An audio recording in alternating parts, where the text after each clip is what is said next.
Disclaimer: the views and opinions expressed in Nerdy Talk do not represent those of Anime Herald. Due to strong language, listener discretion is advised. Now sit back and enjoy the show. Hey everyone, it's time for Nerdy Talk. I'm Mike Fern. I'm joined by the following person. Anthony Simpson. Anyone else? Bueller? No, guess not. It's just two of us this week.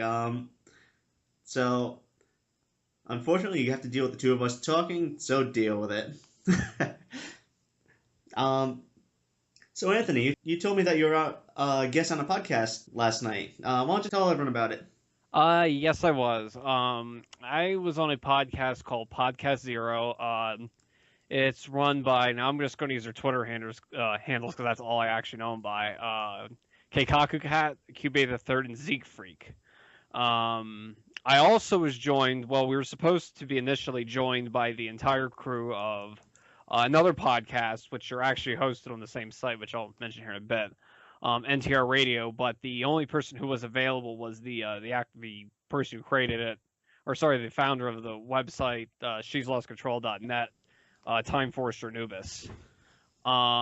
We had a fairly lengthy, about 3-hour discussion. Well, actually, not all of it was discussion. There was some in-between stuff, normal BS, and we do sometimes. We actually had a lengthy discussion about some topic that I'm actually kind of versed in, anime criticism. Basically, we just talked about things we don't like about anime criticism, like a lot of the problems we've seen with reviews done both by amateurs and professionals. And we also discussed about how to improve the whole process of writing an anime review. But it was a lot of fun. The show should go up sometime next week. I'm not entirely positive when, only because it was such a long show. But when it does go live, I will have a link in the website for everyone to check out. I just will say, though, ahead of time, that it's going to be very not safe for work, or very not safe around anyone under 18. So, you want to use some discretion when you're going to listen to it.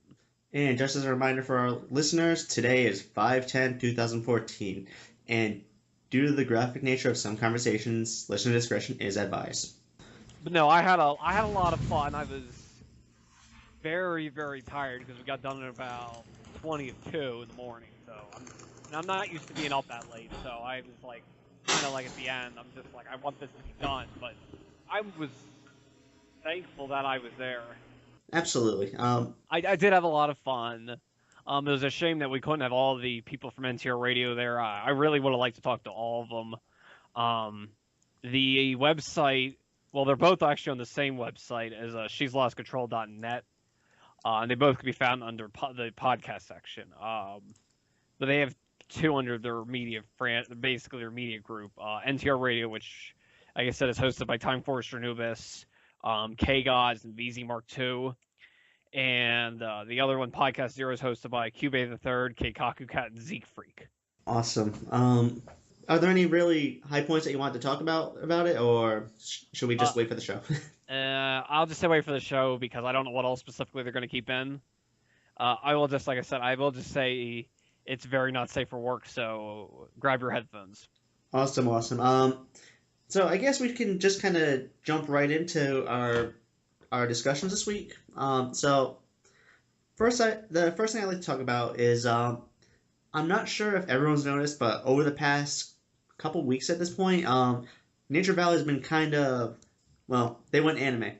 Starting on April 30th, they started posting a lot of, getting deep into the anime community. They were talking about things like Evangelion, posting artwork and fan art, and then the anime fans themselves started getting into it, started photoshopping in like Nature Valley bars, which into things like Persona 4, and Love Live, and it got to the point where even Anime Expo was asking Nature Valley to come to the convention. So I just kind of wanted to open this one up to discussion because it was such an interesting turn of events. What are your thoughts on that?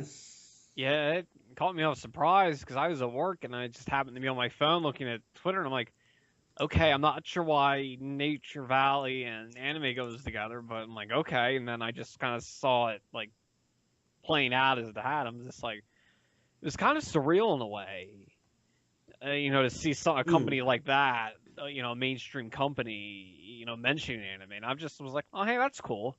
And then, of course, seeing the Photoshop pics are mm, always they're always great and they're still going on. I don't know how much longer the meme's gonna last. I mean, eventually it'll mm. peter out like any other meme, but it was cool though to see it. Definitely. It's something where you just don't see it in, like you said, mainstream brand or especially a large conservative brand, like something where they're very risk averse. Because I think they're owned by, is it Quaker?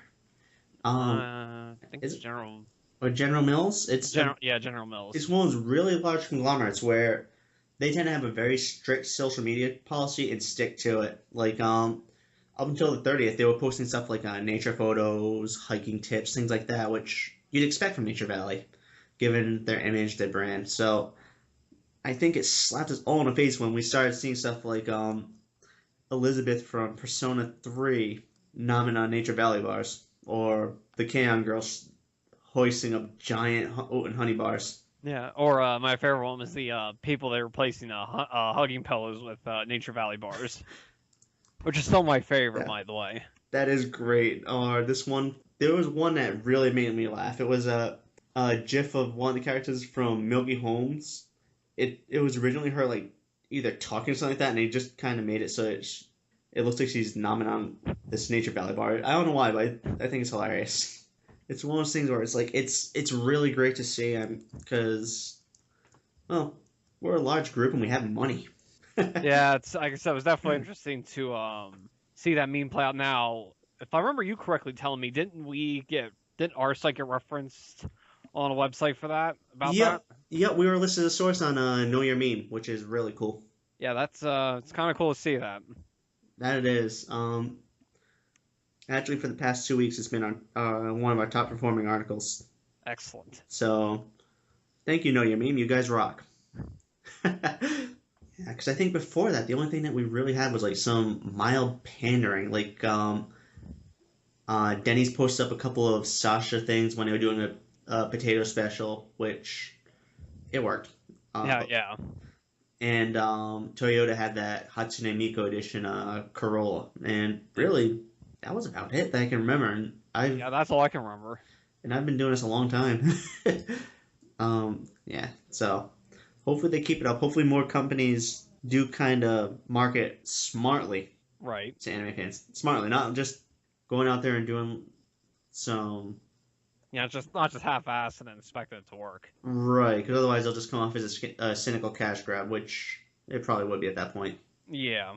Well, some probably would have saw this as a cash grab anyways, but Oh yeah, but it was definitely smart.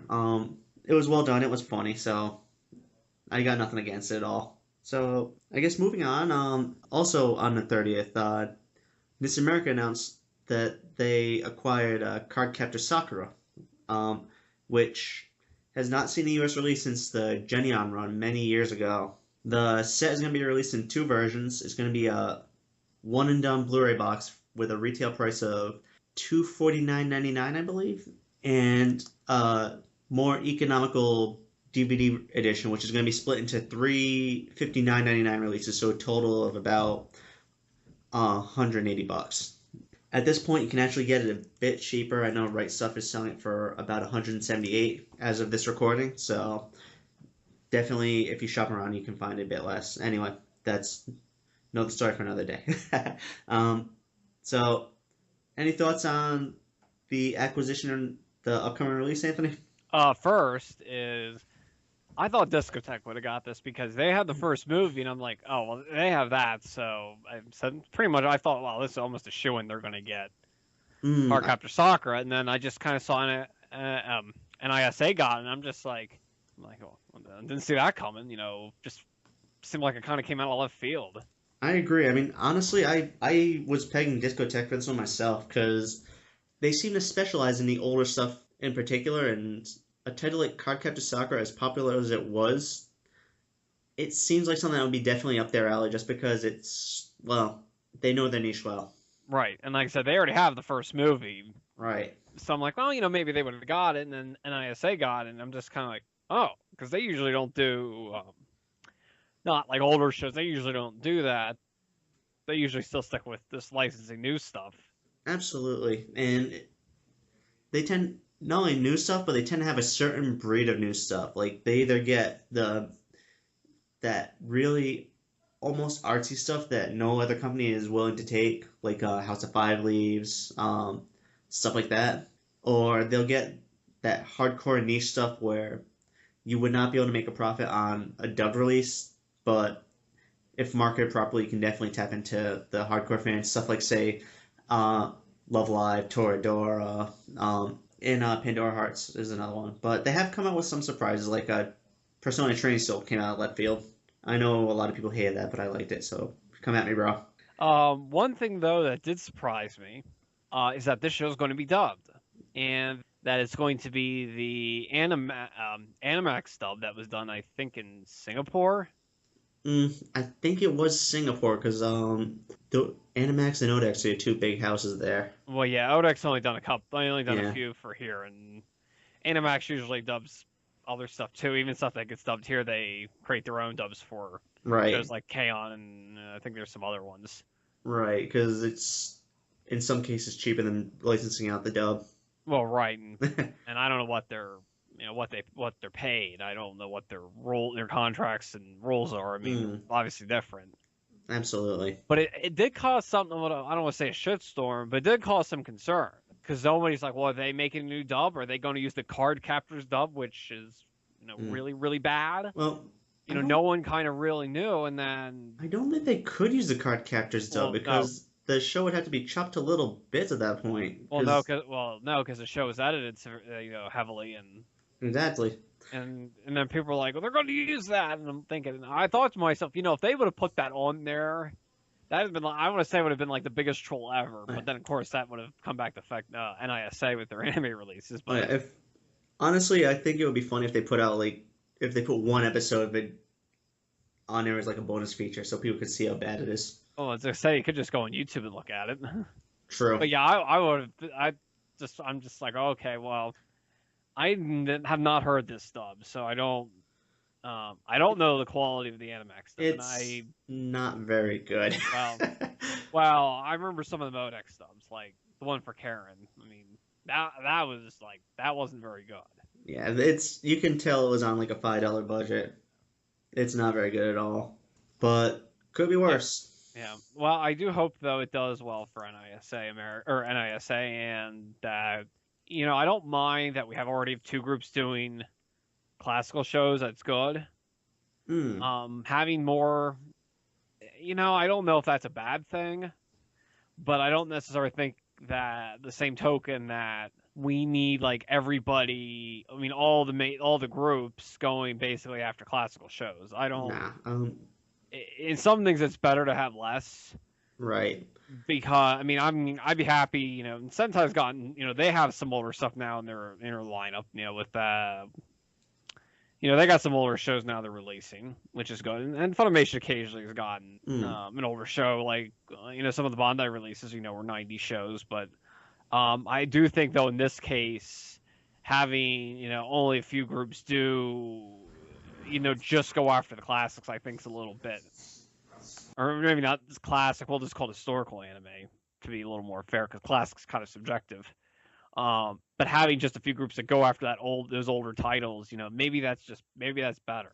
Just have, maybe two main groups that's just all they do, and then just occasionally, the bigger players just occasionally just say, oh hey, we, occasionally pick up an older title too. I think maybe that's I think maybe that's for the best. Oh, definitely. I think this might just be one of those rare one and done cases, or even a trial balloon, because Could be. especially with shoujo stuff, it's always been kind of a hard sell. I was actually over the past week or so, I've been kind of conversing with Daniel Zelter on Twitter about this, and it's one of those things where it's like a lot of stuff like say Sailor Moon stuff like that. It didn't sell enough to say. Well, it didn't sell enough to have someone just swoop in and snatch up the license right after this one after it expired. Actually, it might have sold decently. It definitely didn't sell enough to warrant what the licensors wanted. Is the best way of putting it. So it might be that Cardcaptor Sakura is kind of being looked at as the real test case for Sailor Moon in some ways because there's no doubt this was probably an expensive show due to the legacy, the reputation, and the fact that it is. I mean, it is a clamp show. It is one of the most popular clamp shows, and it could. I don't know the details, but could command a decently high price on it for the license. So if it fails, you probably won't see Sailor Moon anytime soon. Well, I don't think we're Yeah. gonna see. I don't think we're gonna see really Sailor Moon anytime soon either. I mean, I don't know. I know the mangaka has to prove everything for Sailor Moon, whatever comes out, merchandise, Right. whatever. She has to personally prove it. So, I mean, I think it could work, but at the same token, well, there's the things you have to take into consideration. Is one, it's a lengthy series. If you combine all the seasons, I mean, that's what, like a 200 some episode series. I think so. Yeah, it's a really long show. Yeah, I mean, okay, we still have long shows here be released. Like, Yeah, but we're still getting, uh, Dragon Ball Z is coming out like all the time, and sure, they're not making any more. Well, Kai's coming out, so there's that. sure, but Uh, Dragon Ball Z sells out every time. yeah, You can sell Dragon Ball in Walmart. yeah. Actually, I saw it in Walmart. No, actually, I was in Walmart today, but I didn't see it there because I wasn't looking for it. But Mm, right here, let me look up here and actually get the numbers here for how many episodes there are, because there's quite a bit. yeah, there's a lot of Dragon Ball. Well, I'm talking. Actually, I'm talking Sailor about Sailor Moon. Moon. Sorry. Yeah, there's a lot of Sailor Moon. There's two and change on the episodes on that one, which Yeah, because you it, have.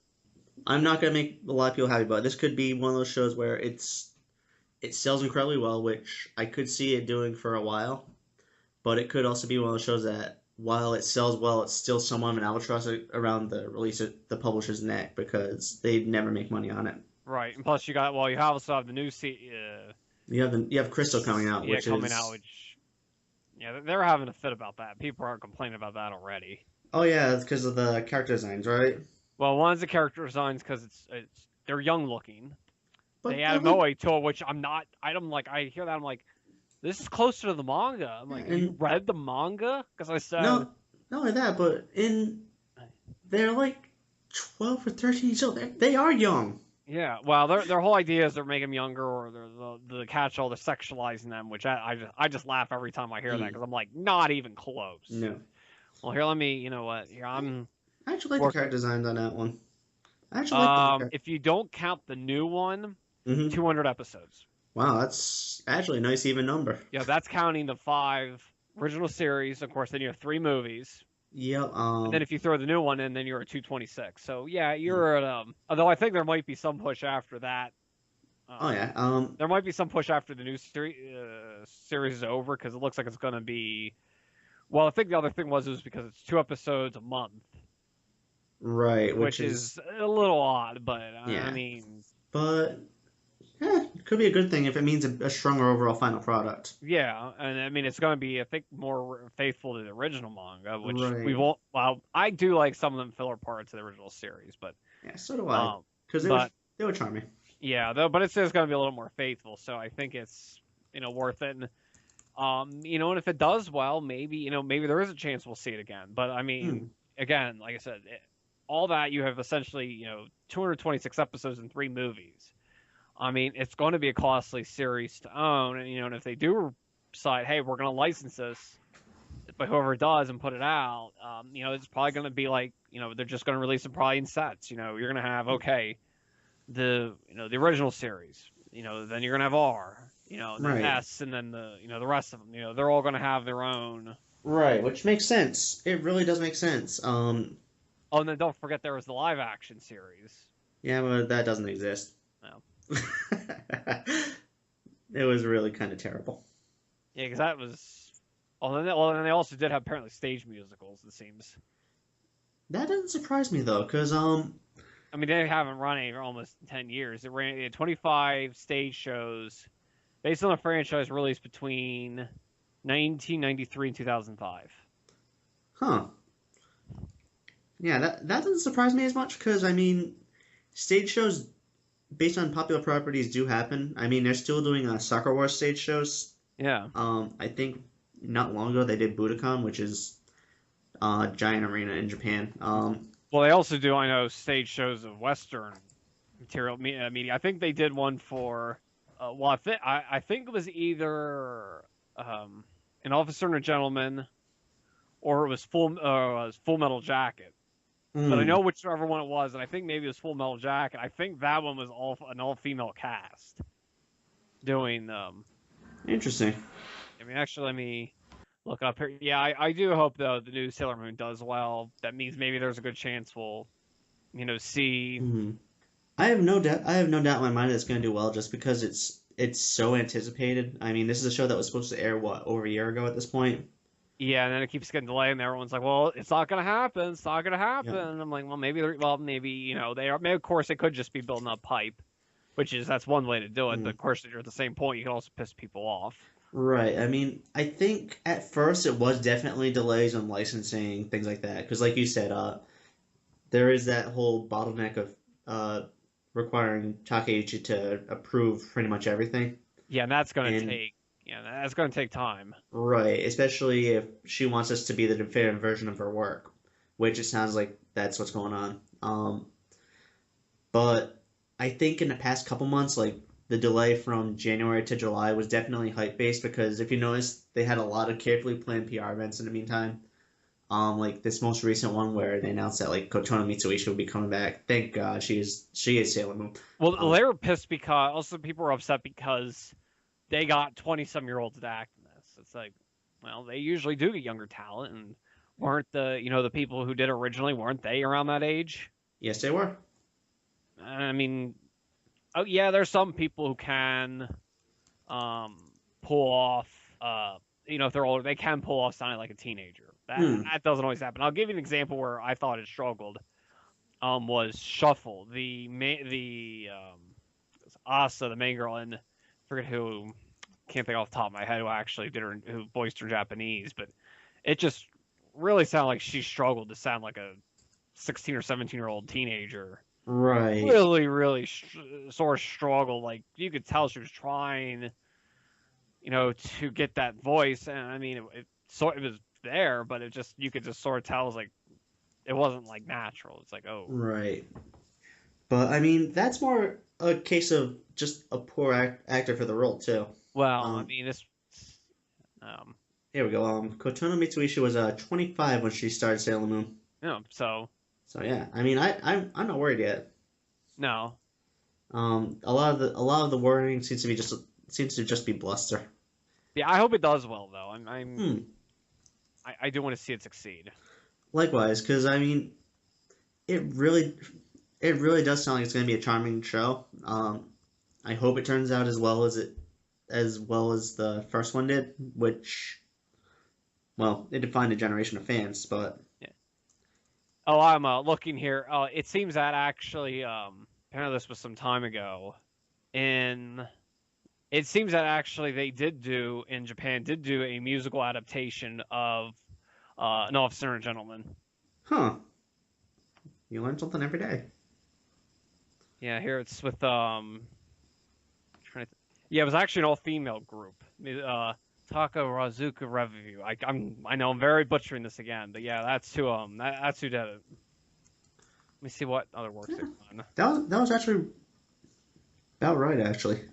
Well, So yeah, I butcher. Let's see what they've done. Let's see, Officer and Gentleman, Bonnie and Clyde, Farewell My Concubine, which that seems kind of odd. Slash the Phantom Lover, JFK, Sabrina, Somewhere in Time, and Ocean's 11. JFK, huh? Yeah, Back I'm into kind of the curious to how that would have turned out. well, it would be like 3 hours of back and to the left, back and to the left. Yeah, you're thinking of that. Was that joke in the Critic where they said, and now an extended version of JFK with some hour and a half more feature, and then it's a 30-second clip going back and to the left, Exactly. back and to the left, and just repeating that scene over and over again. Exactly.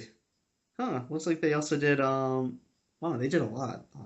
From Great Gatsby to West Side Story. Mm. Interesting. You learn something new every day. Exactly. Anyway, getting back on topic, which we were talking about Cardcaptor Soccer a while ago. Yeah, um, I'm sorry I got off topic. I was no worries. No worries. We get good conversations that way. I don't know. Do you have anything else to say about the whole situation, or? no, I just hope it does well for NISA and Hmm, maybe we get more classic shows. I agree. And honestly, I'm just glad to have it a price that's affordable. If I remember correctly, having to buy the singles, it was some astronomical number. Yeah, I did the math myself. Hmm. It was 18 singles. It was sub only. They released it for about a 5 year period. From about November of 2000, from November 2000 to October 2005. So about about 5 years. Doing the math here, MSRP, if you would have bought the discs as they came out, so I just to preface this, like I said, as they came out, would have been $529.64. The last volume was actually cheaper. It was about $20 instead of 30. But taking that into account and applying the sales tax here in Pennsylvania, which is 6%, that would cost you if you would have bought them as they came out at the time they released, $561.42, Ouch. and that's the total of over 18 discs. Now, to give that a little perspective, for that same $562, you could buy at least four full shows. Yes, um, or you could buy this show at least a few times. I mean, you could buy, I mean, like four full shows back in that period, Yeah, because your average release was 4 to 6 volumes. So, it, Sakura either did not come cheap or she did not come at all. All right, our next topic actually happened just yesterday, May 9th, for those who are trying to count days. So, Anthony, did you look out your window yesterday? no, I did not because All I don't right, because the outdoors are overrated. you have a point, but you just missed the pigs flying. Really, what the hell happened? Nikkei reported that Disney XD will be airing Doraemon on their network this summer. Total of 26 episodes will run 5 times a week, with a few changes for Western audiences that are being overseen by the three major copyright holders: TV Asahi, Fujiko F. Fujio Production, and Shin Animation. Um, the confirmed changes so far are the fact that Nobita will be referred to as Nobi. So we got a Nobi boy for those who own the PS3. The bully character Jian will be referred to as Big G. Doraemon's Takecopter, which is the helicopter they stick to their heads, will be called the Hopter. And the Dokodemo door will be referred to as an Anywhere door, which is consistent with the officially translated manga stuff that's come out lately. This one really came out of left field. Like, I don't think anyone expected this to happen. Like, when I saw this, I thought this was like this alternate world where people wore hats on their feet and hamburgers ate people. I thought we went to Ray McNally. No, I saw this. I'm just like, I was speechless because I'm just like, I just did not see this coming, like at all. Like there was no hints that this was going to be on television. That anything like this was going to happen. I just am like, what's this? Some Doraemon and reading it. And I'm like, coming to Disney XD, and I'm like, wow. I don't like. Just I'm speechless because it's just like didn't see that coming at all. Yeah, I mean, seriously, it's like this has been the past 2 weeks have been like Bizarro World. We have Nature Valley going and Twitter. We have Nisa getting Cardcaptor Sakura. Um, what's next? Is Discotech going to license City Hunter? Discotech, please license City Hunter. I was gonna say the Discotheque Police License Angel Cop. I would pay for that too. I would only because I want to hear that dub is really is like it's bad, but it's kind of so bad it's good in a way. It's one of the best bad dubs out there. Yeah. But this did also seeing this Doraemon going to be on Disney XD did cause some concern because of the fact that they were adapting it. That wasn't just going to be, oh, they're just going to use the names that they have in Japan, their Japanese Right. names. They're making changes, and that's some people were upset because they feel, oh well, this would be a good show to introduce, children to, not necessarily anime, but Japanese culture in general to an extent. And then they feel Right. that the fact that they're whitewashing it by, oh, we're going to have name change, adaptively change names, and probably some things will probably be censored out. That it's basically taking away what the show is supposed to be. I don't. I have to kind of respectfully disagree with that. I mean, although I do come from a very different time. I mean, I come from a point where we used to have Voltron. We used to have Robotech, Well, yeah, Saber Rider, and the Star Sheriffs, right, where because we're they sorry, sorry. where they greatly changed the source material to kind of make it fit for a Western audience. Even even kids shows like Noozles, Legend, Adventures of the Little Koala, Dragon Warrior. I mean, from the side of things, nothing's gonna be to the degree of like say a Macross or a Voltron where they're mashing several shows together or just completely changing a show to make it into something else. Um, and it looks like a lot of this is being done with the supervision of the copyright holder. So I really think a lot of it's bluster. Right, it is, and I mean there was, I mean we're both '90s kids. Mm, You so we now okay. I didn't saw Voltron only really last decade. But I didn't even finish it. mm. And I never saw Robotech, and I really don't have any interest in seeing that. But Well, I don't mind that they are going to make some changes. I mean, it probably is for the best, but and I know there's also some things that they're worried about, some censorship issues. right. Just because, and again, for anybody who knows this, our what we allow on TV, what Japan allows is, well, at least that, well, then now things are a little different with what they allow to show, but it was different. I mean, Mm, we have different, because I'll give you a good example. You used to be able to show if, well, at least within, an animated show, you're able to show somebody's ass, and now you can't. You know, you can show people smoking. yeah. And I mean, I don't. I know some people are upset. They're like, oh, they're if they leave the smoking in there, kids are gonna smoke. It's like, you know what? I grew up in the '90s. Okay, Mm, I grew up, and I'm gonna show kind of some of my non-anime stuff here. I am an auto racing fan. Okay, when I was a kid, okay, we had a series that was sponsored by Camel, the Camel GT series. mm-hmm. We had the Winston Cup for NASCAR. Okay, Yeah. IndyCar had tons and tons of teams sponsored by cigarette companies. We had Marlboro, Team Penske, Mm, Players Forsyth. We had I'm trying to think all the brands that we had. There was a bunch. There was Team Cool Green. I remember them because I always mm. liked their cars because they were green and white. We had Hollywood, which I actually did not know that was a cigarette brand because I'm just like, what's Hollywood? They mean Hollywood Video, and then I'm like, oh, it's a cigarette company. And then we had John. Oh, there was other ones in there before. We had I'm trying to think what other group. We had Bench and Hodgins, I think is what it is. We had Uh, Lucky, Lucky Strikes. Lucky Strikes, Lucky Seven.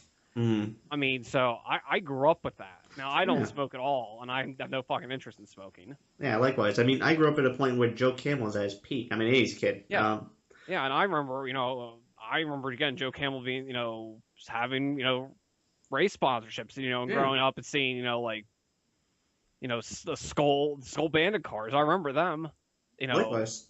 So, I mean, I know it's a different time now, Hmm. and people might say, well, it's worse, and some are going to say, is it better? It might be better that way. To me, well, I'm kind of in the middle. On one hand, I understand why you don't want to show people smoking because we all know how bad it is for, Right. we don't really want to get, young people interested in it. But Right. at the same point, I'm also in the same mindset that, just because you see that you don't, you're not going to go out and run cigarettes. Because again, with my example, I Right. listed all those cigarette examples. Okay, I have not smoked a cigarette a day in my life. No interest in smoking either. So True. having seen all that now, again, that doesn't necessarily mean like everybody's that way. There are Mm, people, yes, that have probably done it because they've seen it. There's, oh well, I saw this ad and it was really, cool. I wanted to smoke, whatever brand of cigarettes. So, I mean, there is that, but not everybody is that way. So, and two, I know I'm gonna make some flack about this is that has to be some form of parental discretion. Who are the guardians of the children or the right. parents saying that, look, yes, just because it's on TV doesn't mean you should do it. Just Mm, because these characters smoke doesn't mean you should smoke. But otherwise, I don't know if I'm gonna watch it because I really don't watch TV. mm, If I did though, I probably would watch it just out of curiosity because it's something that I've been interested in. But mm. not anybody really releasing Doraemon or even having it available legally. It's kind of, and I don't think anybody even fan subbing it. So it's kind of, Yeah, um, well, yeah, because I mean, it's not naughty enough to catch the Shin-chan crowd, well, but because you don't want to see any ass dance. So right, or Mr. Elephant. yeah, But at the same time, it's a safe show for kids. yeah, I mean, kids shows typically have a very limited audience outside Japan because, well, we're not kids. yeah, Most of us watching are, at the very least, most anime fans are over 12 and between the ages of like 15 and 26, something like that. It's a very young audience, but just old enough so that falls outside the demographic. Um, there is definitely an older set, but the younger set, it's very rare. So typically, if you're going to see a kids show, it's going to be edited for a more Western audience. right. But I hope it does well. And I mean, like I Okay. said, I'm not sure. Like I think for kids, I don't think it would be a bad introduction to anime, but I also think it'd be a good introduction to another culture. True. Yeah, honestly, I'm just kind of glad it's being released Yeah, myself because, I mean, stuff like that, while people do complain about being edited, being changed, it's still kind of a gateway show because it does introduce a different type of storytelling, which is important because for certain groups it does create that appeal that will definitely draw them towards anime in general as they get older. right. I mean, Um, if they get into it I mean, they may not, and right. that's fine. Not everybody Hmm. is going to get into anime who watches it, and some, be like, hey, I'm getting a little older, maybe I want to, watch more anime. Others go, hey, this wasn't for me, and Absolutely, but which is fine. I mean, it's good to know if you know it's not for you. If you're watching something, to know that just isn't doing for me. It's better to just say, you know what, it's not my jam, and just say I'm not an anime. I'm not going to watch instead of trying to watch and then just not liking anything and then becoming like coming an old curmudgeon. absolutely. I couldn't agree more actually, because yeah, I just think that it's even though it is being edited, even though it's being changed, it's still going to be an important release because of that. Because a lot of us were exposed to anime as kids in some form or another. Cripes, like I said, I'm an '80s kid. A lot of your popular shows like Saber Rider, like Voltron, like Robotech, a lot of them really were just. Yeah, I'm one of those rare people that was young enough to watch Robotech when it was still on TV. By the way, I am an old fart, so where is my cane? I got to start yelling at some kids on my yacht. No, I'm just kidding. But I mean, these are shows that it's one of those things where we kind of got that opportunity to see how different these storytelling styles could be. And it really did kind of carry over into the '90s, which you saw with even anime inspired stuff. Cripes, there was a lot of it going into the mid '90s. I can't even name a few off the top of my head just because they're escaping me. But it's one of those things where it tends to carry forward, which is a good thing. Yeah. One topic I wanted to bring up, not anime related, was some other piece of news. Is that in November, we're gonna get some new Pokemon games. Woo! They're remaking Ruby and Sapphire into, I think, what's the name? Alpha Ruby and Mega Sapphire, is that the name? I I'm probably back getting it wrong, think it's but Alpha Sapphire and Omega Ruby. like I said, I'm probably getting it wrong. Here we go. Pokemon Alpha and Omega. Um, Omega Ruby and Alpha Sapphire. Well, they know apparently Omega Ruby's gonna sell more already, just because the name sounds cooler. Yeah. I really never. Well, I mean, I'm a pretty big fan of the Pokemon games. I do like them a lot. I mean, though I'm almost 30, almost 29 now. I'm gonna be 29 in a couple weeks. But yeah, I still do like the games. But I never really got into the third. Well, I never really played the third gen games, at least on a on a handheld, because I never really owned a Game Boy Advance. So I had Right. the original Game Boy, and then I didn't like. The next one I got was a DS, and then I sold it and then bought a 3DS then. Yeah, Um, it's kind of funny. Ruby and Sapphire are the ones that they're incredibly beloved, but I cannot find a single person that was really played them because a lot of people didn't have a GBA until later in the lifespan when the SPs came out. well, I mean, I played the games, but just in emulators. I Right. actually had thought of just for the sake of just being that I'm a collector of stuff in general, just buying Hmm. a GBA just to have one. Maybe just to get the games, because I'm not going to play them, but just get it and say, okay, I have this and I have these games, But I am probably going to get them. I don't know if I'm going to get them right when they come out. That's a possibility, but I might, wait until. Because they'll probably have them out probably by at least Black Friday, if not right before then. Oh yeah, this is definitely going to be out before Black Friday because they want to capitalize. Yeah, for the Christmas season. Exactly. I'm not sure if I'm probably gonna get it when it comes out. I might. I might get one and then get one another time. But yeah, I'm definitely going to get it in the future. Shameful admission time. I have not played Pokemon since Platinum. I really. Well, I have X and Y. I spent the month. Well, actually, I spent a good amount of money to get Heart Gold and Soul Silver because I didn't get them when they came out. I only just got them earlier in the year, Mm, and they were a lot more expensive because I don't know. Maybe I guess just everyone hung on to them. I guess. that's what it seemed like. Plus the fact that it has that Pokewalker thing. Well, Um. some of them you could get if you wanted to at least get one for decently on eBay. You had to get it without it. I was Mm, lucky I was able to get one that had one. Well, actually, I got both games, but one came with the box and the game and the Pokewalker, and then one just was the game and the regular case, the hard case, not the paper case. mm, But those ones got and didn't have the Pokewalker. But you can buy them separate if on eBay. You can if you search, you can get one. right. Um, I have black version or black version 2 and white version 2, and then I have like I said X and D. I beat X earlier in the Hmm. year. I haven't touched it in a long time, so I might want to get back into playing them, or at least beat the other one. But yeah, I'll get them. I'll get them at some. Mm. Yeah, I've been tempted to get either X or Y myself. It's just one of those things where I just haven't had the time to do it. They're both good. I mean, they're both good games. I hear that one's like a more nature themed, one's more technology themed, or something like that. Um, I Like, X is the only one that I beat. Yeah, that might be the case. I don't quite remember all the story myself, but yeah, I'm just kind of going by what I've heard from other people. mm. But yeah, do get them. They are. Oh, sorry there. Do get them. They are good. They are good games to play. Awesome. I'll probably be picking up one very soon. And Yeah, because they've been on sale for a while, so I don't think they're too bad.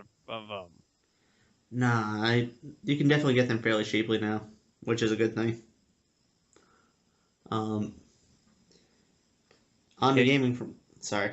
yeah, you can get one for about. Well, I'm just looking on Amazon here. You get it for about rounding up about $33 About for retail. yeah, $33. So yeah, that's about I think probably going to low. You're going to see it Mm, without um without not going second hand. Because then then you're getting the less than that. right. But you also miss out on the stuff like the Club Nintendo points. Yeah. On gaming, I'm definitely looking forward to Smash Brothers coming out this year. Well, I don't have a Wii U, so Come out for 3DS too, though. I was never really big into them. That just Mm, wasn't my thing. yeah. I did pre-order a game for June. I almost never do that. I was never pre-order games. Which game? Grid Autosport. Hmm. Because, well, and I mentioned this earlier in the podcast, and I Hmm. do have it on the website. I'm a big auto racing fan.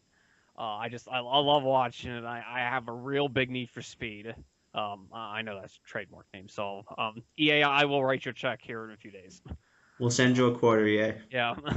um, but I love racing video games. I love playing them, and the grid games were it's a group by the company Codemasters, and they always had some of the better racing games out there, and then Hmm. they've done other stuff like I think Operation Flashpoint. They did a game that I really loved called Second Sight, actually. Yeah, but they had some my at least my favorite ones outside at least like the Gran Turismo, the Forza games were always theirs because they always had just theirs were good because it was some different stuff if you have different tastes like I do. Hmm. It was just they're really fun games. And they're not like arcadey. They're a little more in the simulation end. Like again, like Forza is and the Gran Turismo series. Um, they had a few years ago the first one I got at least from their modern was Grid, and that was a great game. And then they came out with Grid 2, which it wasn't bad, but it definitely took in a direction I don't think maybe was necessary. Hmm. So they decided that they're going to release a sequel, which is again coming out in the end of June. And they decided, you know what, that was a wrong. I think they admitted, you know what, that direction wasn't the right way to go. So we're going to go back to the direction that we feel is the right direction, which was, I think, something similar and akin to the first game, at least the first game in that franchise, Grid. Right. But I'm really looking forward to that. Definitely. I can't say I have the same enthusiasm, but it definitely sounds like an interesting game. Yeah, I mean, no, they're not for everybody. Hmm. If you like them, definitely get them. But if you're not into racing games or you like the arcade kind, yeah, it's not going to be for you. But I mean, it is what it is. Definitely. I'm just glad they're being made still, because quite honestly, it's good to see the hardcore simulation stuff consistently being made since we've been seeing this general what am I looking for here? It's like a homogenization of the gaming industry over the years. Like certain genres are really saturating the market while we're seeing others just kind of start to either fall by the wayside or just become little niche properties. Right. So yeah, I hope it does well for you. Yeah, I'm really looking forward to it, which probably means that I like won't be like doing any like probably once that comes out, pretty much I won't be doing any anime reviews because I'm just like too busy. We're going around the track. Sorry. So only what's that? I've been doing the I've been doing a 24-hour race. Wait, no, I'm thinking Gran Turismo, aren't I? They had in Grid they had a 24-hour race, which was actually was 24 hours of Le Mans, which is a very popular event. But theirs they did it was the you went through essentially race through 24 hours in what we call an accelerated time amount. So you did like 3 laps, and that was the whole event. Like, but it like Hmm. simulated like you would start to be daylight, and then you get like as you progress in the game or progress in the race, it would go to dark. Then the dark of night, and then it would become daylight Oh, again. that's a cool way of handling it. Yeah, I mean it's kind of almost like I said, it's kind of a tease because Hmm. it's like 3 or 4 laps, but you're covering it in 24-hour time periods passing. But at least it's better than what they did like in GT or Gran Turismo 4, where you had 24-hour races, but you couldn't save. You had to run the whole event in one That sitting. is just no checkpoints or anything like that. No, That's I hate to say it, but that's just stupid. well it is because another game that came out even earlier, I think it was called Le Mans or 24 Hours of Le Mans and it was a game basically it was about endurance racing. Hmm. And they had, you know, 10-hour events, 12-hour events, 24-hour races, and you could save in them. Now you had to Hmm. save when you pitted, but you could save, say okay, I'll do 2 hours. Okay, I'm going to pit, I'm done, I'm going to do something else and then, come back, okay, now I'm going to do, the rest of it or I'm going to do a few more hours. Yeah, I I'm going mean, to stop and then then you can just walk. You can stop it now. The only really screwed part that was it really messed up your replay Really? files because what it just would do is, if I remember correctly, it would be the replay from your last save is the only one that would be there. Gotcha. So it So, was kind of iffy, but it was that had and that was 2001. hmm, So that had it before Gran Turismo 4. Now, thankfully in 5 they got smart and added them in later. They added like a save feature that lets you do that. I'm like, they should have done that from the beginning. definitely, because I mean, it not having it in kind of discounts the fact that people have jobs and things to do. I mean, most people are not going to have that time to sit there for 24 hours to just play one race. Yeah, well, or at least have friends come in and do. Yeah, or Because I never did the endurance races in any of the other Gran Turismo games because I just those were a lot shorter. But I just didn't always just want to sit there and 2 hours. Okay, I got other things to do. But yeah, I'm really looking forward to it. awesome, awesome. Yeah, for Uh, games, me honestly, I most of the stuff I'm looking forward to is on a system I don't have, like say the new Arkham game coming in this 2015, I think it is, mm. or they're not due out till like later this year, like Bayonetta 2, Smash Brothers 4 for Wii U, or the Hyrule Warriors game that's due out. But I am looking forward to E3 next month. That is yeah, literally a month away now. So I'm hoping we see some really cool stuff out of it. I do too. Um, on the other note, Yep. I'm actually in the process. I'm kind of not nickel and dime. I'm kind of doing this on a piece by or week by week basis. I'm building a home theater PC. Sweet. Well, it's not it's not a full fledged one. I'm sure you've heard of something called a Raspberry Pi. Yes, I have. Yeah, I just come in possession of one. I bought one last week, and I actually just got it yesterday. Nice. So I'm thinking of just doing. I mean, I know that yeah, it's not not going to be able to play my like my DVDs or my Blu-rays on it Hmm. or my 10-bit or the high 10p fan subs won't work on it. Um, but I'm just looking. I always wanted to get one. I actually had one on pre-order years ago, not long after they came out. But I had a problem with my credit card, and then for some reason, I never just they're like, well, you got to update or we'll cancel the order. And apparently, I never got around to doing it. I'm just like, maybe this isn't the right time, and I didn't at all last year. I didn't even think about it, and then just just I start thinking about it again. I'm like, I think I'll get one, Hmm. and then I'm not always relying on my laptop to basically be do what I do for for like for Skype and doing my write up reviews, and then also having to surf the internet with it and watch stuff on it. I can transfer some of those functions onto the Raspberry Pi. Now again, like some stuff won't stream on there, like I said, the 10-bit or the high 10p fan subs. The 1080p. No, they'll Ah. play the no. It's called they call them 10-bit subs. It's Gotcha. basically to put it in simplistic terms, it has better compression, so you don't have the banding and the file size is smaller. Gotcha. But the problem is you need something really powerful to run it. Like the ARM processors they have in them won't support it. No, it probably has to compress on decompress on a fly. I'm not positive. I don't know enough about it. Um, I just know that they won't play it. Even those Intel Atoms won't play it. And you need like I have like my laptop I have now is like a Core i7, and I have hmm. like a bunch of RAM, and then I don't even remember exactly what my how much RAM I have for my video card.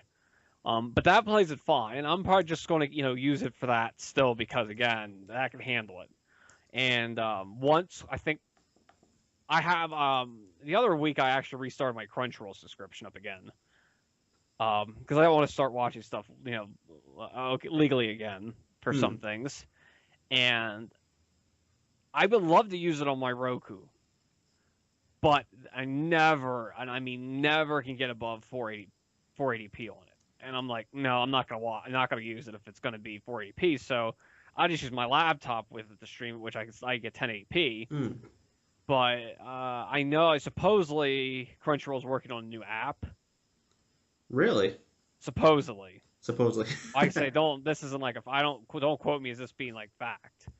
I'm supposedly they're building a new one that supposedly allow you, I guess, to go higher. I guess maybe it'll go up to 1080p, and if it does, then I could just stop using my laptop to stream everything. Yeah, that would be nice. Because I use my Roku to stream Netflix. I use it to stream Funimation, their app. Amazon Instant Video. I don't use Hulu Plus, so I'm not interested in them. Nah, I'm not a fan I of used Hulu them. I used them before, but not anymore. Yeah. And I love if I get the 1080p on Crunchyroll on their then on their app it won't work. I would just go right for that, or even 720p. I'd be fine.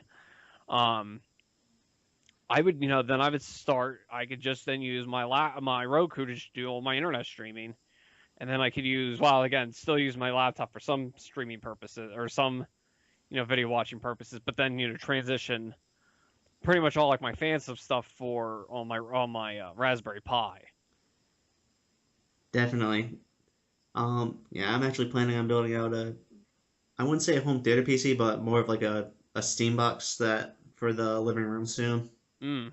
I Um, mean, if I had the money I have the means to build a computer. I know how to do this. I have a degree in oh yeah, computer science, so I know what I'm doing. exactly. So do I. Um, but I just don't have the money to build one, nor do I have the room. And if I Hmm. did, I probably would just build a home theater PC and just call it a day. Yeah, that's what I'm planning to do. Just at this point, I'm just waiting for certain things to align.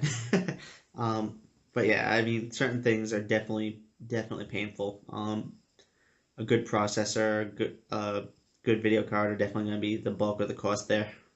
Right. I mean, I have a couple cases. They're not like they're more like old tower type cases. Like I think they'd be probably like the ATX cases. I have a couple of them I could use, so I wouldn't have to buy the case. Mm. But I'd have to get the rest of it, and I would like to again. If I had the means, I would do so because that's kind of one of them. I don't like the term bucket list because I think it's a stupid term. It really is. But if it's one of the things that I do, if I could do it, I would. Yeah, That's one of my goals. One day, I will do. I will have a home theater PC at some point in the future. likewise. On a random note, have you seen the most recent Humble Bundle? What's that? Have you seen the most recent Humble Bundle? No. Their weekly sale is actually really good this week. They got all stuff from Night Dive Studios, who basically like rescue a lot of the old games from the past that either went out of print or the property kind of fell into disrepair. So they have things like say Harlan Ellison's I Have No Mouth, I Must Scream, Harvester, Seventh Gas, System Shock 2, some really good stuff in there. I do recommend checking it out. For $10 you can get some experiences that are just absolutely fantastic, and pretty much due to the age of the games, they'll run on even a toaster these days. Well, I have the mouth and I must scream. I got that off of GOG. Mm.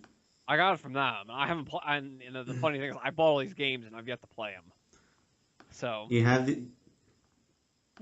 games and you've got to play. yeah, I mean, I have played some of them. Like the Wing Commander ones I have because I just love them games. Oh yeah, Wing Commander's fun. Oh, I play that like the shit out of those games when I was a kid. Hmm. And then when I started working, I started going back and buying the game. I started buying the games then. Like I paid $100 to get the Kilrathi Saga set, or at least just the CDs. I didn't get anything else. Mm. I have. Well, I didn't get any of the original stuff. That was kind of, or at least the first game. That was kind of odd. Why I didn't buy that? I guess because I don't have floppy drives anymore. But the second one I bought, even though I've had it. The third one I bought the CDs. And then I got again the Kilrathi Saga edition. I bought the fourth game I got with the box and all the stuff in it and the 6 discs, CDs. Mm-hmm. I got the rare dual DVD version that came out. It was Nice. yeah, it was a real early one because it was double sided. I have Prophecy, and I also did, for whatever reason, I bought the PS1 versions of 3 and 4, though I ended up selling them off. Um, well, speaking of retro gaming, maybe this year I'm probably going to um, try to start buying some more retro consoles. I do have sort of, again, an affinity for the older stuff because, again, I grew up with those older consoles. Oh yeah. I was my first console was an NES. Likewise. I Um, still have that NES and it still works. I actually I had to get rid of mine. I think it got watered down. It got fried, but Ooh yeah. fortunate. But because last year I actually never played the Dreamcast. Well, actually, I think I played it once before. Hmm. I never really thought about owning it, and then I'm like, you know what? I thought about it some more, and I'm like, you know what? I really want to buy a Dreamcast. So last year I did. I scoured eBay for a while, and I found it, and I bought a Dreamcast. I love my Dreamcast. It's my Shenmue and Sakura Wars machine. Um, because I never really was a Sega kid growing up. I was always a Nintendo guy. Mm. Because I had the NES. Now on my next system wasn't after that. Well, not counting the handheld stuff, because the only thing then I had was a Game Boy, was Right. a PS1, and then I went to PS2, and then I got the the the funny thing is, just last year alone was actually the first year that I bought all games, or not all games, all consoles for a specific generation. Like I have all the 6th gen consoles. I have a PS2, though it's not the one that I got for Christmas in Right. 2001. That one ended up not working, so it's no longer my possession. I have an Xbox, which is funny because I bought one sometime after I got into tech school. I bought one. I bought an Xbox, Mm. and I love the hell out of that thing. Then it stopped working, so I got rid of it and got another one. And then I bought in 2007. I bought a GameCube for whatever reason. I bought one. I got one. Mm. I got one for pretty cheap because I got the box. It was a box manual. The system was a black console, Right. and the controller was shitty because like the C, like that yellow thing was the C The control. C stick. Yeah, C stick didn't work right, so I was kind Ooh. of pissed.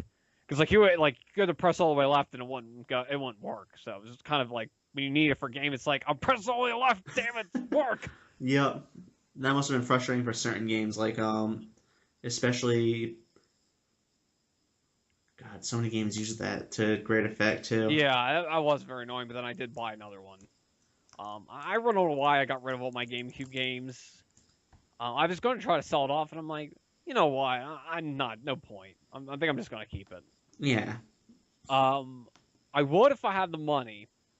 Because the other consoles I have, the only real retro one I have is I have an N64, which actually I'm just looking at because that's actually the first. Actually, that was my first used console that I bought. I Huh. bought that.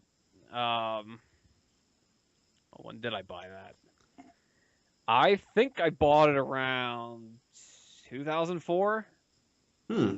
Because I think I got it around near the time Bush was reelected president. Yeah, it's about 2004 then. Well, yeah. Well, I don't if it was that time. I don't know. I mean, that was a year because I was in Hmm. Texas school because I bought it. I don't. That was like my first pre-owned system that I bought. Hmm. And then then I bought then I got, like I said, I got the Xbox was used.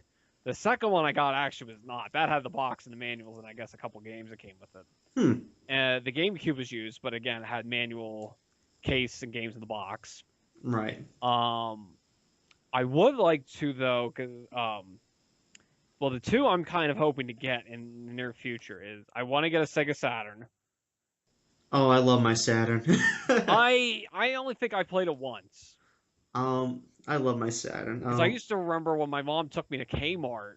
We go to Kmart. And I remember like walking into it, and before you walk into Kmart, they had this like I don't know if it was like I don't know if it was like a sticker or if it was like one of those there's like Noble Gas signs like when you plug in and lights up. Oh It yeah, said like like we have Sega Saturn. or Mm. Sega Saturn here, and I remember that. I think I played it one time, and I really would like to get one. Just for just the sake of I never really played a lot of Sega Yeah. consoles. Like someone I went to school with, I played once, and then like any other times, it'd just be like if my mom took me to like Walmart. Um, I have to look up. There's another place that my mom used to take me. Hold on here. Mm. I want to give you a warning before you jump into Saturn now. All your best games are gonna run you a shit ton of money. Yeah. Um, well, I shouldn't say that, but the ones that people talk about the most, like say Panzer Dragoon Saga is gonna run you $200 easy. But there's a lot of good stuff that kind of flew under the radar, and there's a lot of good stuff that people don't really think of. I I think they have like Clockwork Knight you can get for about $10 sometimes. You can get stuff like the Virtua Fighters, all the arcade ports. The stuff that's really going to cost you is the Capcom fighters, which they're Capcom fighters, Yeah. and those really big quote unquote must have games like say Nights in a Dream, Sonic Extreme, Panzer Dragoon Saga. Um, Um. Well, anyways, my mom used sorry, we used to have. I'm I don't know if you ever heard. Um. Well, they're not around anymore. Hill's Department Store. I don't know if you ever heard of them. Mm-mm. We had something similar in the area called Liza though. Well, they merged into Ames Department Store, but then neither of them exist anymore. Ironically, my Yeah. mom used. There was one in a couple town or like two towns over that my mom used. I can tell you how I remember this because we'd always go over there. She'd say, "Okay, Anthony, go in the electronics area, and then I'll come get you when I'm done." And they'd have the consoles there, and the kids we'd like all stand around watching somebody play video games. And I just always remember doing that there. Well, at Hills, and then it became Ames, and then now it's like a movie theater. But Mm. yeah, I remember doing that a couple times, like a lot, and then especially even going to like Walmart, like when like the N64 was out. Like I remember going there playing Star Fox or watching people play, GoldenEye 007. Mm. The other console I want to get now. Don't laugh at this one. This is more of a nostalgia thing I want to get. Okay. Is I want to get an Atari Jaguar. And the reason I want to get that is because my cousin had one. And I know they had a lot of bad games on there, but my cousin Oh. had one, and I really just loved playing that console. On the plus side, I mean, I don't think there was a really whole lot on the Jaguar. Well, Alien vs Predator was the best game. Yeah, That was great. yeah, they had like the definitive versions of stuff like Doom and Aliens versus Predator.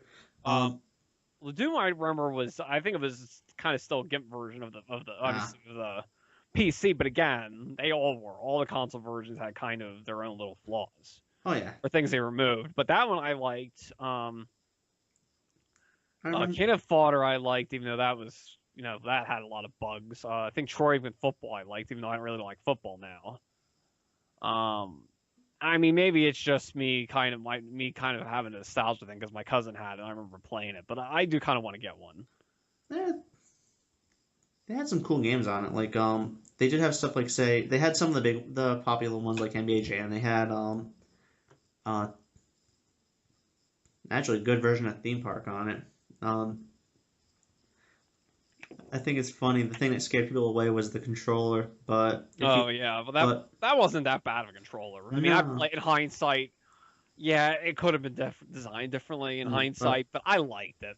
it reminds me kind of like an Intellivision controller. It's like just the next generation because it has that numeric keypad with the overlays on it. Yeah.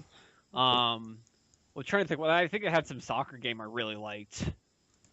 Trying to think what it was, which is odd because I don't play sports anymore because I'm my health's real bad. Right. But I love sports games, the older ones. I just love the hell out of them. Mm. Like all the old baseball games, I like Bases Loaded, RBI Baseball on NES, like the old soccer games. Oh God, I used to love RBI baseball. The one they called it was World Cup, but it was that like rename of that. It was a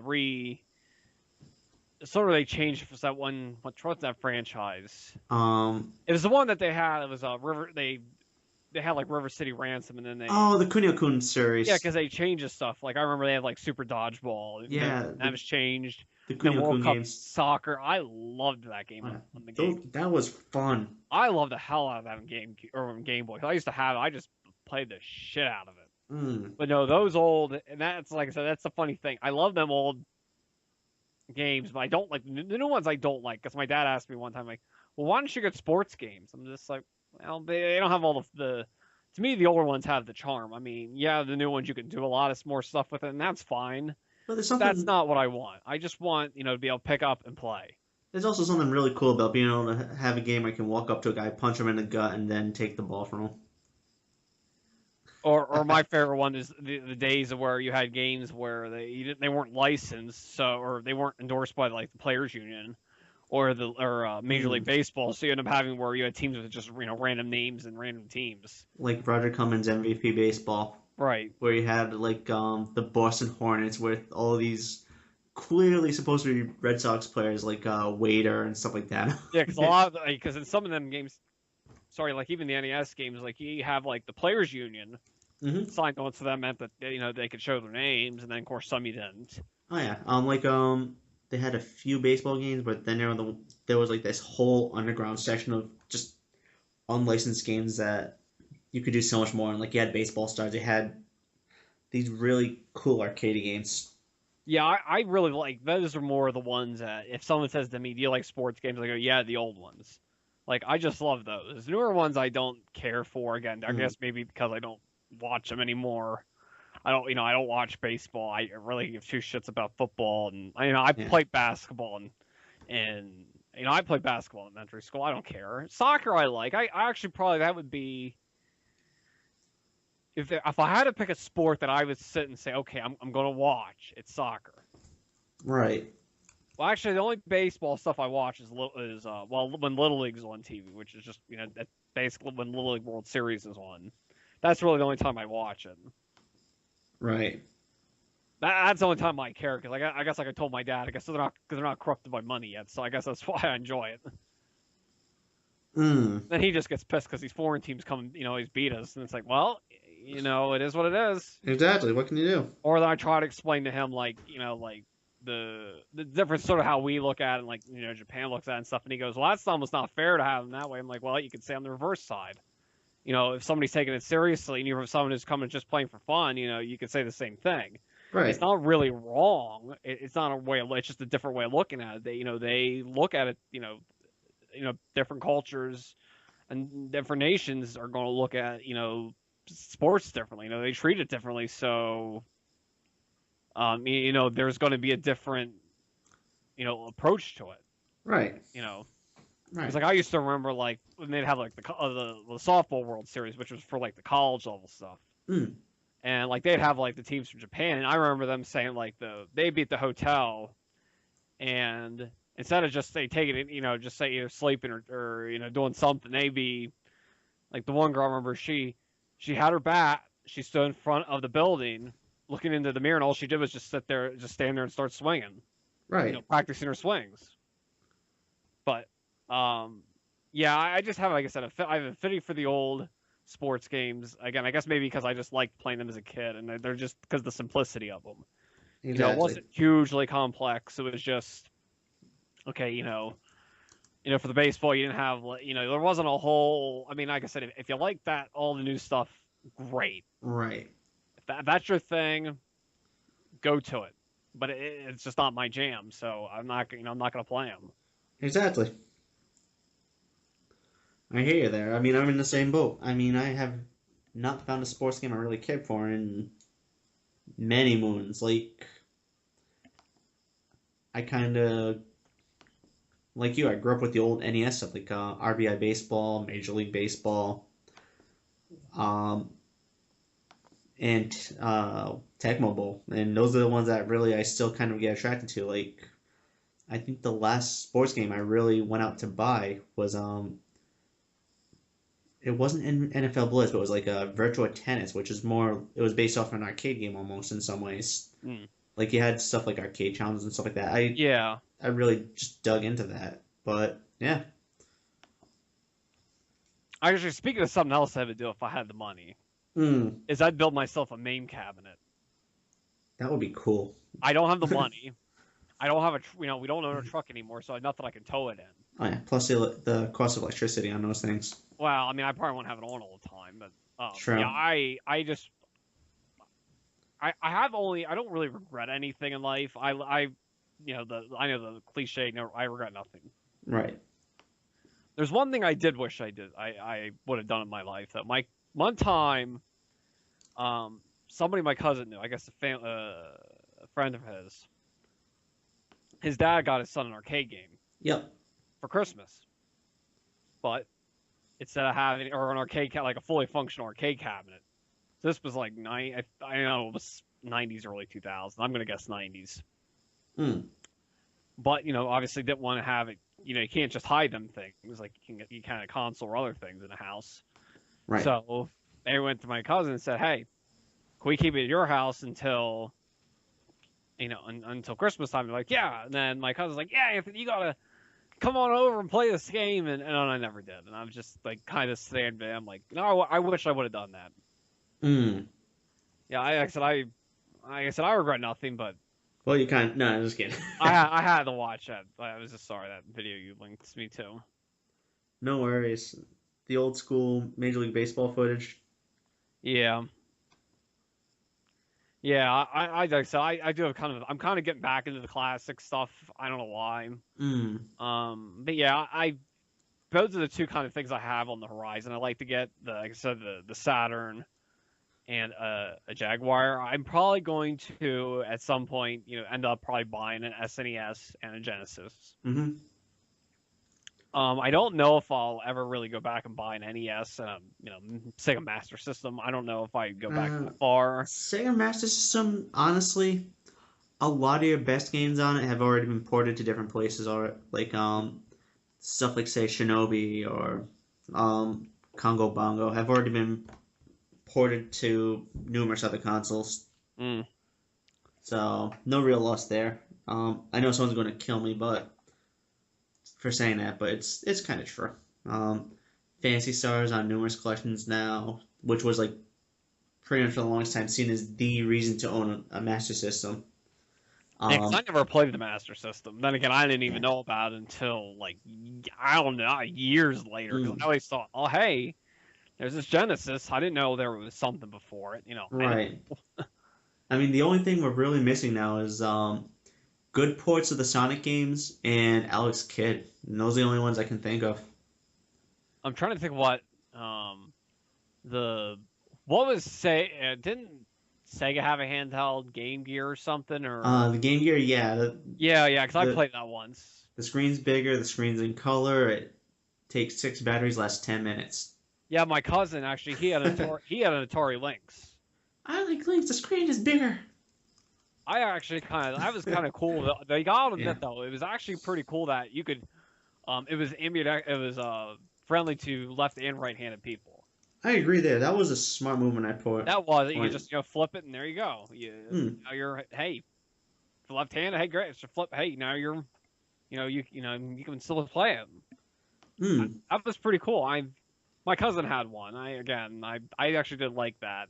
Yeah, I mean its biggest downfall again was the fact that it took like 4 batteries and it lasted all of 10 minutes. Yeah. Which is a shame because it was a nifty system.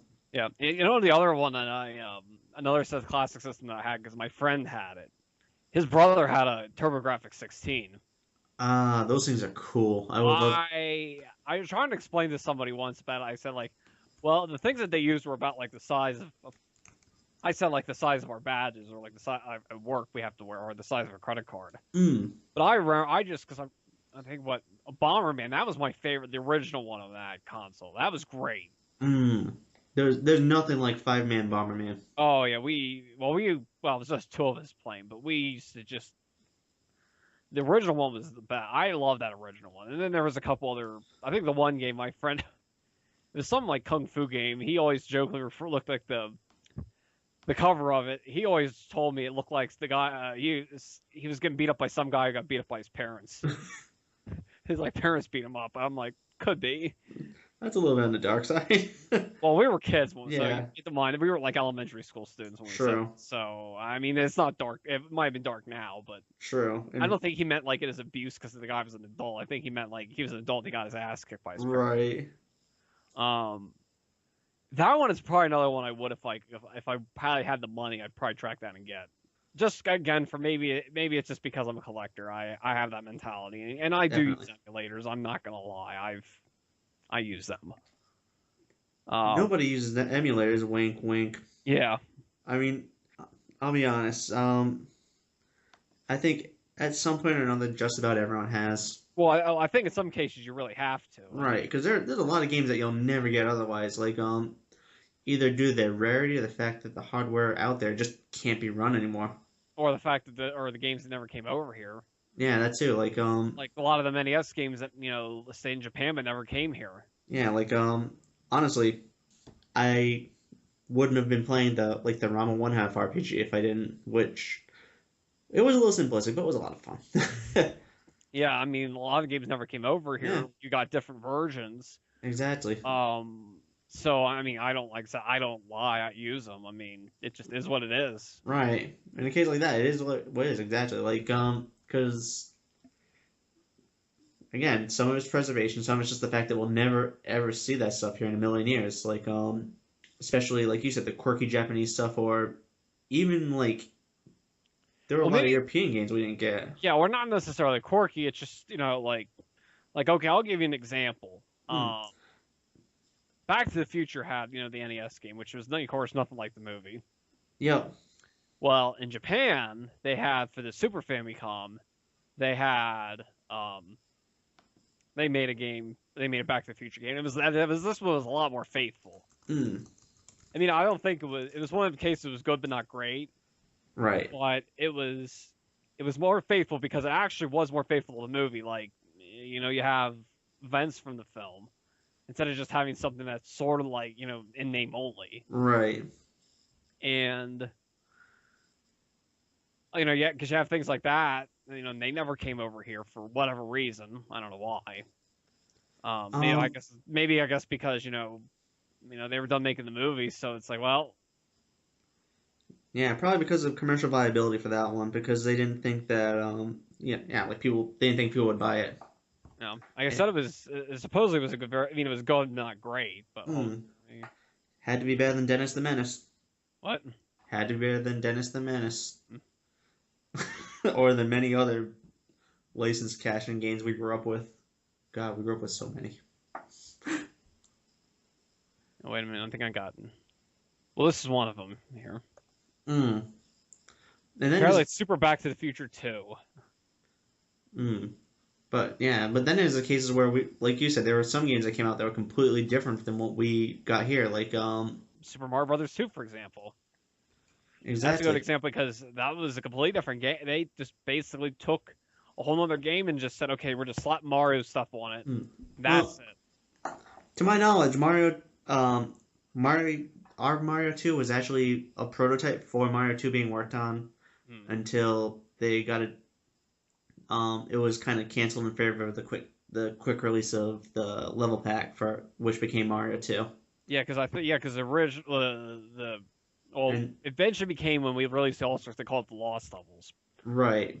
Because that originally was supposedly I never played it, but supposedly it's a lot harder than Oh yeah, it's um. basically a challenge level pack for Mario 1. Mhm. It's incredibly hard. Like throw your controller hard. But yeah, to my knowledge, as far as I remember, Super Mario Brothers 2 that we got was originally a prototype for Mario 2 that was being worked on, but they wanted to get a sequel to Mario 2 out the door quickly. So Mm. they put out what they have as, the Lost Levels in the US now. And instead of throwing out the game, they pitched it to Fuji TV, took characters from one of their properties, and made Yume Kojo Doki Doki Dream Factory. Miyamoto's actually gone on record saying that he prefers the one that we got from Mario 2 as the true Mario 2, so there is some credence there. Mm. Kind of makes sense given how they've integrated so many of those characters into the world and lore after that point, too. I think that's all I actually have to Yeah, say. I think so. I So think I that'd be a think, good place to cut. I mean, yeah. So I guess we can just record our little farewell notice, and yeah. yeah. All right.